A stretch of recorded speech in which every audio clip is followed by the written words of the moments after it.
El Mago is a mud hen.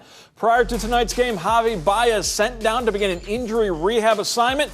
Plan is to DH tonight and then play shortstop tomorrow. Batting the 2 spot, bottom of the first, Parker Meadows on second, takes off for third. Meadows doesn't slow down, scores all the way from second on the wild pitch. Baez walks his first plate appearance. Later in the first, 2 on for Anthony Ben Boom. Not quite a full boom, but a gapper nevertheless to drive in Baez. Javi 1 for 2 with a walk and a run scored. Top of the second, Jonathan Rodriguez deep drive to center. Parker Meadows tracking it, goes up and makes the catch while slamming into the wall. What a grab as the Hens pitchers keeping the Clippers in check. 6th inning, still 2-0. Loaded bases, Devin Sweet gets Christian Cairo to ground back to keep it a 2-0 game. Home half, Hens threatening, 2 on for Andrew Navigado.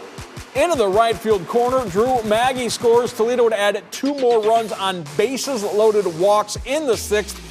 Hens win 5-2. 2 teams combined to leave 20 runners on base.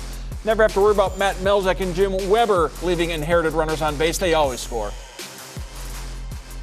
Thank you. Back out here at Fifth Third Field where the Mud Hens cap off a victory, 5-2 final.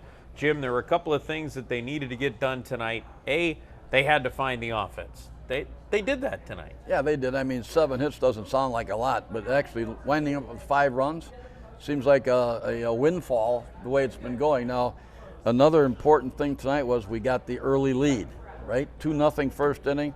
We made the Clippers try and play catch-up, which they couldn't do, and it led to the Mud Hens' victory. Yeah, it certainly did. And the 12 walks played a factor into this, and you could say, well, some wildness from Columbus, but your hitters have to be patient at the plate to draw that, don't they?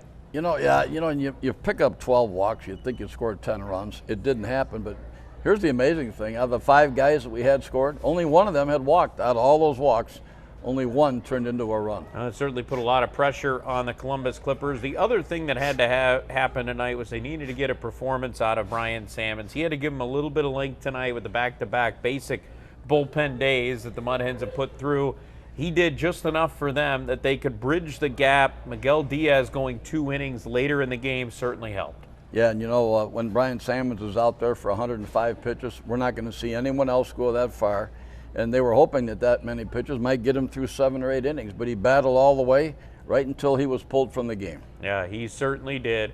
Mud Hens get the win tonight. They got a chance to win this kind of mini series, the home part of this 6-game set, with a win tomorrow night before they head off to Columbus to take on the Clippers on the road for the next 3 to finish off this week-long series against Columbus.